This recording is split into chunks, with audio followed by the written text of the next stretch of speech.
கடவுளே நேர்ல வந்து உங்ககிட்ட என்ன வர வேணும் அப்படின்னு கேட்டாலும் உங்களுக்கு என்ன வர வேணும்னு உங்களுக்கு கரெக்டாக தெரிஞ்சா மட்டும்தான் அதை கடவுள்கிட்ட வந்து உங்களுக்கு கரெக்டாக வாங்க முடியும்.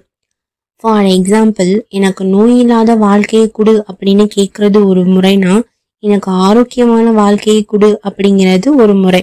அதாவது ஒரே கான்டெக்ட் தான், ஆனால் நம்ம வேற வேற விதமா சொல்றோம் இல்லையா? இதே மாதிரி தான் நம்ம மகாபாரதத்துல பாண்டவர்களுக்கு கிருஷ்ணர் ஒரு வாய்ப்பு கொடுக்கறாரு அவங்களோட விதியை மாத்துறதுக்கு.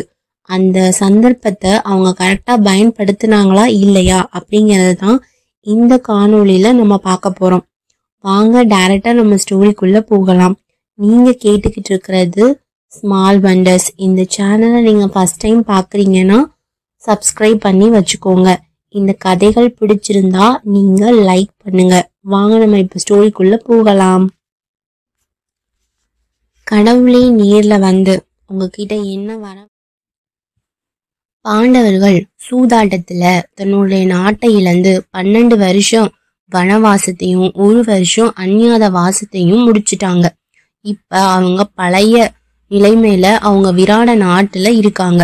இப்ப தங்களுடைய ராஜ்யம் தங்களுக்கு திரும்ப வேணும். அதை வந்து அவங்க திருதராஷ்டிரன்ட்டையும் துரியோதன் கிட்டையும் கேட்டுதான் பெற முடியும் இல்லையா? ஸோ அதுக்காக கிருஷ்ணரை தான் தூது அனுப்பணும் அப்படின்னு முடிவு பண்றாங்க.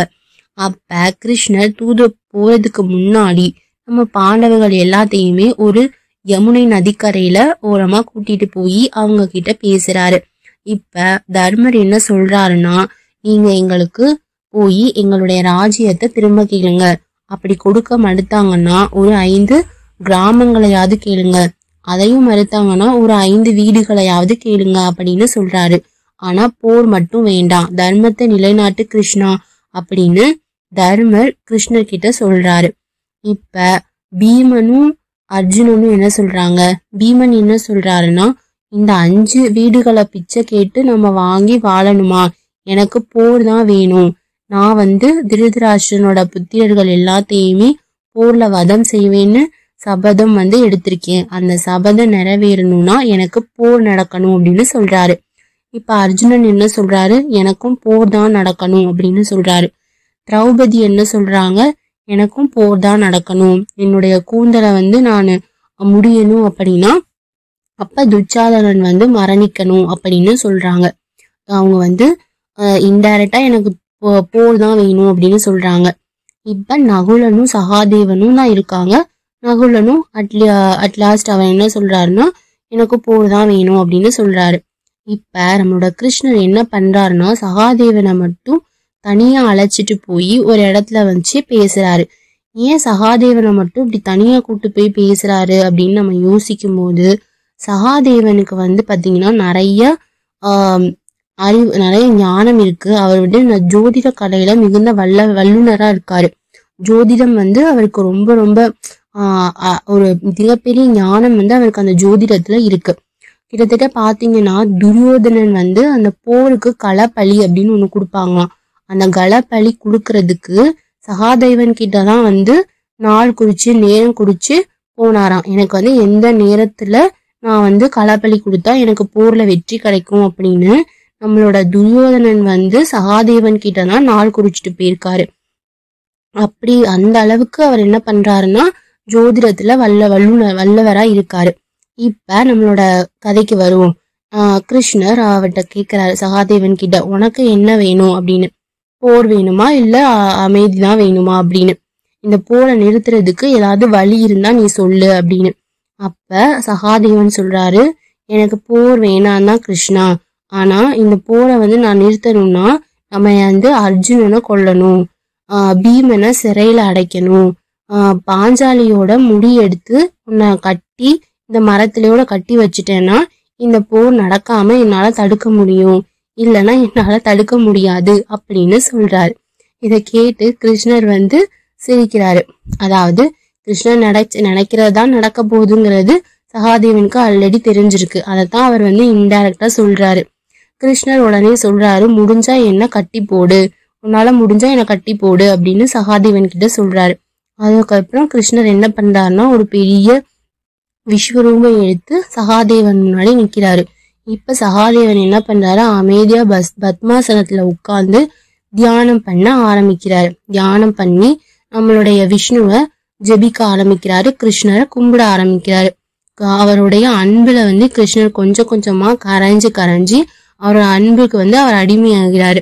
அவர் என்ன பண்றாருன்னா, அவரோட உருவத்தை சிரித்து நம்மளோட சகாதேவனோட இதயத்துக்குள்ளேயே கொண்டு வச்சிடுறாரு.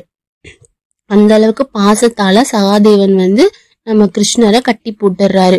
கிருஷ்ணருக்கும் இப்ப என்ன பண்றனே தெரியல. அவரோட பக்தியில பக்திக்கு அடிமையாகி நம்ம கட்டு போட்டுட்டான் அப்படின்னு அவருக்கு தெரியுது.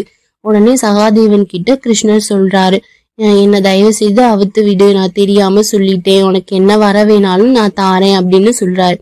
உடனே சகாதேவன் சொல்றாரு, போர் நடக்க போகுது, நீ போர் தான் நடத்த போற அப்படிங்கிறது எனக்கு தெரியும். இருந்தாலும் நான் இந்த போர்ல குந்தியின் புதல்வர்கள் 5 பேருக்கும் எதுவும் ஆகாம நீ காப்பாத்தணும் அப்படின்னு சொல்லி கேக்குறாரு.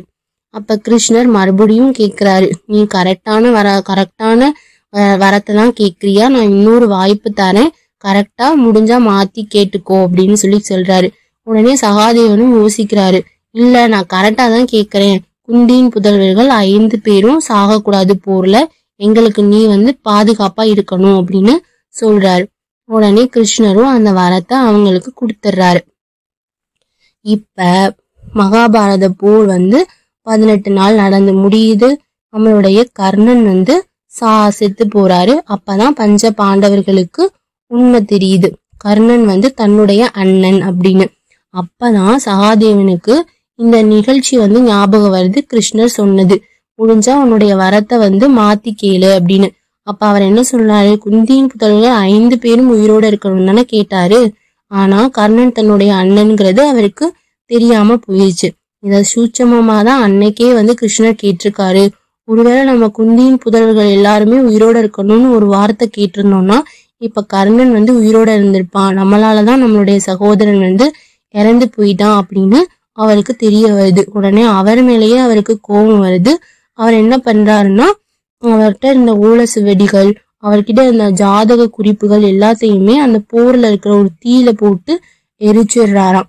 இதுதான் மகாபாரதத்துல நடந்த சம்பவம். சோ நம்ம கேட்கிற வரத்தை கூட கரெக்டான விதத்துல கேட்டாதான் நமக்கு அது நன்மை பயக்கும் அப்படின்னு சொல்லப்படுது. இந்த கதை உங்களுக்கு பிடிச்சிருக்கும்னு நான் நம்புறேன். அடுத்த வாரம் உங்களுக்கு வேற ஒரு நல்ல கதையோட சந்திக்கிறேன். தேங்க்யூ.